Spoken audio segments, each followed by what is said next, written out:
Friends, good morning. आज हम लोग फर्स्ट चैप्टर में आगे जाएंगे।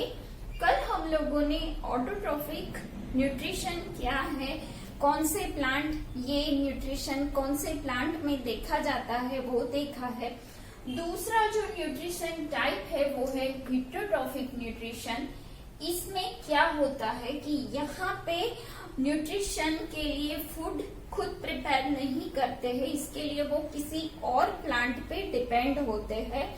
तो there are many kinds of heterotrophic plants depending on how they get nutrition. वो कैसे अपनी न्यूट्रिशन की जरूरत है उसे पूरा करते हैं, उसके हिसाब से हम उसको डिवाइड करते हैं। They can be broadly divide into 4 main part, जैसे कि parasitic plant, saprophytic plant, symbiotic and insectivorous. तो ये 4 उसकी टाइप है। तो सबसे पहला है वो है पैरासिटिक प्लांट्स। तो ये प्लांट में कैसे न्यूट्रिशन होता है, वो अपनी फूड की डिमांड को कैसे पूरा करता है। तो plants that absorb food from other green plants are called parasitic plants. ऐसे प्लांट्स जो कि अपनी फूड की जो जरूरत है, अपना फूड जो है वो किसी और ग्रीन प्लांट्स में से एब्सॉर्ब करते हैं। तो जाहिर बात है कि ये जो प्लांट है वो उसमें फोटोसिंथेसिस नहीं होती होगी, क्योंकि वो ग्रीन कलर का नहीं होता होगा। This plants are non green. देखा ना, क्यों वो नहीं कर सकता है फोटोसिंथेसिस, क्योंकि उसमें ग्रीन लीफ नहीं है, वो नॉन ग्रीन है। सिंस दे लेक क्लोरोफिल, सो उसमें क्लोरोफिल नहीं होगा क्योंकि वो नॉन ग्रीन है। दे कंटेन स्पेशल रूट्स, उसमें स्पेशल टाइप की रूट्स होती है, जैसे स्टिंग जैसी होती है, विच पेनेट्रेट द होस्ट। जो होस्ट है, जो बड़ा ट्री है, उसे यहाँ पे होस्ट कहा जाता है। The plant from which they obtain food is called the host. जो भी प्लांट मेन प्लांट है जिसमें से ये जो पैरासिटिक प्लांट है वो अपनी फूड खींचता है, उसे हम क्या कहते हैं, होस्ट कहते हैं। तो ये जो पैरासिटिक प्लांट है वो नॉन ग्रीन होता है, लेकिन उसमें एक स्टिंग जैसे रूट होते हैं जिसे वो जो होस्ट है उसके आसपास लपेट लेता है, which penetrate the host plant and absorb nutrients from it। तो वो स्टिंग जैसे जो रूट होते हैं उसकी मदद से वो जो होस्ट प्लांट है उसमें से वो फूड को एब्सॉर्ब करता है। Thus, the parasite benefits at the cost of the host plant। तो वो पूरा जो फूड है वो उसमें से वो एब्सॉर्ब कर लेता है, सोख लेता है। तो कभी कभी उसकी वजह से जो होस्ट प्लांट है वो डैमेज भी होता है या तो मर भी जाता है। तो ऐसे कुछ एग्जाम्पल कल हम लोगों ने देखे थे, कस्क्यूटा और अमरबेल, उसे अमरबेल भी कहा जाता है। अब जो दूसरा हम लोगों ने देखा था वो है सैप्रोफिटिक प्लांट्स। वो क्या है, तो plants that absorb nutrition from dead और डिकेइंग ऑर्गेनिक मैटर। ऐसे प्लांट्स जो अपनी फूड की जरूरत डेड बॉडी में से या तो कुछ सड़ा हुआ सब्सटेंस है उसमें से वो लोग अपनी जो जरूरत है वो पूरी करते हैं, आर कॉल्ड सैप्रोफिटिक प्लांट्स। तो जो सैप्रोफिटिक प्लांट्स है वो मरे हुए या तो सड़े हुए सब्सटेंसेस है उसके ऊपर बैठ जाता है और उसमें से फूड को सक करता है। These plants are non-green since they lack chlorophyll। क्योंकि नॉन ग्रीन है तो उसमें क्लोरोफिल की कमी होगी। And hence unable to carry out photosynthesis. उसमें क्लोरोफिल नहीं है तो फोटोसिंथेसिस की जो प्रोसेस है वो नहीं होगी। इसका मतलब कि उसमें से वो अपना फूड खुद प्रिपेयर नहीं कर पाएंगे। They usually white in colour. उनका जो कलर है वो यूजुअली कैसा रहेगा? वाइट, ग्रीन नहीं है।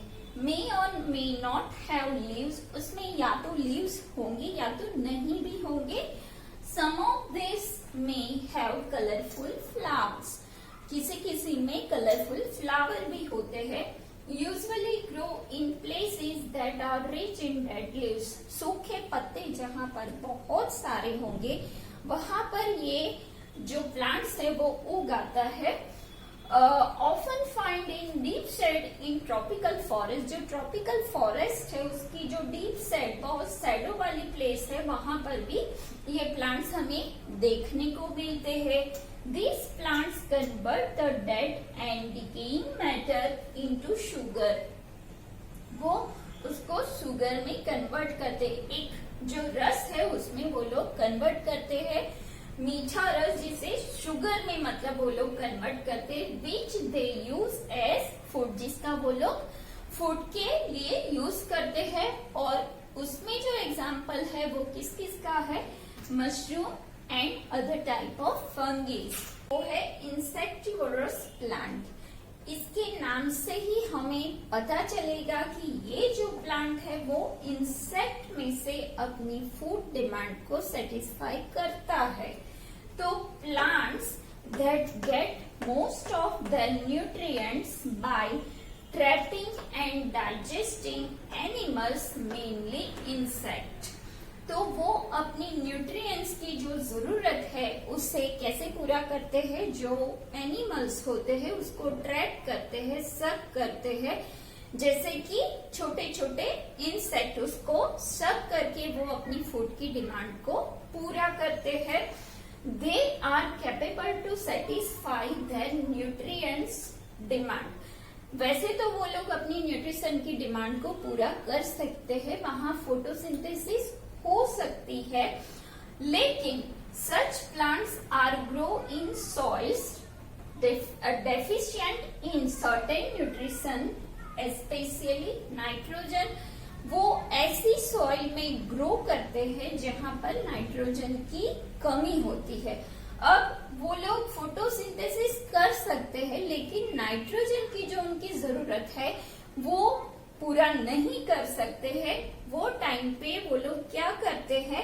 छोटे छोटे जो इंसेक्ट है उसको सक करते हैं, डाइजेस्ट करते हैं और अपनी फूड की जरूरत को वो लोग पूरा करते हैं। तो ऐसे जो इंसेक्टिवोरस प्लांट है उसमें एक है पिचर प्लांट, सैंड्यू और भी सारे हैं। तो ये पिचर प्लांट जो है वो घड़े के शेप का होता है। उसका जो लीफ है वो मॉडिफाई होके घड़े के शेप का हो जाता है और जैसे ही उस पे इंसेक्ट बैठता है तो वो अंदर गिर जाता है और अंदर एक जो जूस होता है उसमें उसके जो छोटे छोटे पाँव है वो अटक जाते हैं और ये जो प्लांट है वो पूरा जो घड़ा है ऊपर से बंद हो जाता है और ये जो प्लांट है वो छोटे इंसेक्ट को डाइजेस्ट कर जाता है। वैसे वो अपनी फूड की डिमांड को पूरा करते हैं। तो यहाँ पे हम लोगों का ये जो पूरा चैप्टर है उसकी इंट्रोडक्शन हमारी खत्म हो गई है। अब हम लोग जो क्वेश्चन आंसर है उसको सॉल्व करेंगे। So now let's do question answer. अब जो आपकी एक्सरसाइज है उसमें क्वेश्चन नंबर 1 है जो बहुत इजी है। Why do organisms take food? जो ऑर्गेनिजम्स है वो फूड क्यों लेते हैं? तो organisms take food for the following reasons.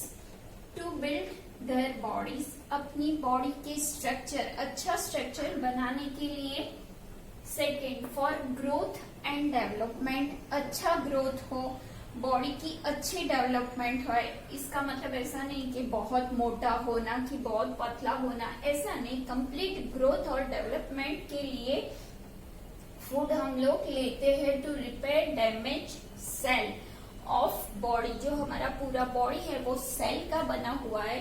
हम लोग कुछ काम करते गिरते हैं, पड़ते हैं, तब हमारे कुछ सेल भी डैमेज होते हैं, बीमार होते हैं, तभी ये सब होता है। तो वो एनर्जी गेन करने के लिए या तो वो डैमेज सेल जो है उसको रिपेयर करने के लिए हम लोगों को फूड की जरूरत होती है to get energy for life process. जो हमारी लाइफ प्रोसेस है, डेली रूटीन है, वो करने के लिए दौड़ना, भागना, कुछ काम करना, खाना पीना, खेलना, वो सब के लिए हमें एनर्जी की जरूरत पड़ती है। वो लाइफ प्रोसेस के लिए भी हमें फूड की जरूरत होती है टू मेंटेन देयर हेल्थ। हमारी हेल्थ अच्छी रखने के लिए भी हमें फूड की जरूरत पड़ती है। Now question number 2, difference between parasite and saprotrophs. तो ये दोनों के बीच क्या डिफरेंस है? अभी हम लोगों ने हेटेरोट्रॉफिक न्यूट्रिएंट्स देखा, तो उसमें ये जो दो टाइप है, दो टाइप के न्यूट्रिशन कैसे होते हैं, तो दोनों में डिफरेंस क्या है? वो है parasite obtains food from a living organism. ये जो पैरासाइट है वो खुद तो अपनी फूड बना नहीं सकता है, तो वो दूसरे किसी प्लांट से अपना फूड, रेडीमेड फूड लेता है। लेकिन किस में से? तो जो लिविंग ऑर्गेनिजम्स है उसी में से ही वो फूड लेता है। जैसे कोई बड़ा ट्री हो कि कुछ भी हो, उसमें से वो अपना फूड लेता है। जबकि सेप्रोट्रॉफ जो है ऑब्टेन फूड फ्रॉम डेड और डिकेइंग ऑर्गेनिक मैटर। मरे हुए या तो सड़े हुए सब्सटेंसेस में से वो अपना फूड सब करता है। It absorbs food made by a host plant. जो होस्ट प्लांट मतलब ग्रीन प्लांट्स जो है वो जैसे अपना फूड बनाते हैं, उसमें से वो रेडीमेड ही वो एब्सॉर्ब कर लेता है। जबकि यहाँ इट कन्वर्ट डेड और decaying matter into sugar and use as food. तो वो जो सड़े हुए सब्सटेंस है उसको शुगर में कन्वर्ट पहले करता है और फिर उसको सब करता है। मतलब ये इनडायरेक्टली बनाता है, उसको इजी वे में डाइजेस्ट कर सके ऐसे शुगर में वो कन्वर्ट करता है, फिर उसको फूड में वो यूज करता है। थर्ड जो है for nutrition it depends on other plant और एनिमल्स। वो अपने न्यूट्रिशन के लिए किसी और प्लांट या तो एनिमल पर डिपेंड होता है। जबकि यहाँ क्या है, for nutrition it depends upon dead body और डिकेइंग ऑर्गेनिक मैटर। ये अपने न्यूट्रिशन के लिए किसी डेड बॉडी या तो किसी सड़े हुए पदार्थ पर डिपेंड करता है। तो आज हम लोगों ने हेटेरोट्रॉफिक न्यूट्रिशन क्या है, कितने टाइप का है, जो 4 टाइप का है वो हम लोगों ने यहाँ देखा। और आपकी जो एक्सरसाइज है उसके क्वेश्चन नंबर 1 और 2 हम लोगों ने कंप्लीट किए हैं। तो बाकी की जो ये 2 तो आपको लिखना है अपनी नोटबुक में। जो मैंने आपको हेटेरोट्रॉफिक न्यूट्रिशन के जो टाइप्स बताए वो भी आपको नोट्स में लिखने हैं। तो ये आज का आपका होमवर्क है। जो रिमेनिंग एक्सरसाइज है वो हम नेक्स्ट लेक्चर में करेंगे। साथ साथ क्वेश्चन आंसर भी करते जाएंगे और जो भी आंसर है उसको डीप में समझते भी जाएंगे। अब तक मैंने जो कराया है वो इंट्रोडक्शन है। हम अब क्वेश्चन आंसर करते जाएंगे और साथ साथ में उसको समझते भी जाएंगे। जो एक्सरसाइज आपकी बुक की है वो भी करेंगे। जो बड़े क्वेश्चन आंसर है उसको भी हम समझते जाएंगे और करते जाएंगे। और आप नोट्स भी बनाते जाना, तो ऐसे आपके 1 मार्कर, 2 मार्कर, 3 मार्कर सारे क्वेश्चन आंसर भी प्रिपेयर होते जाएंगे। तो अब हम मिलेंगे नेक्स्ट लेक्चर में। Till then bye bye.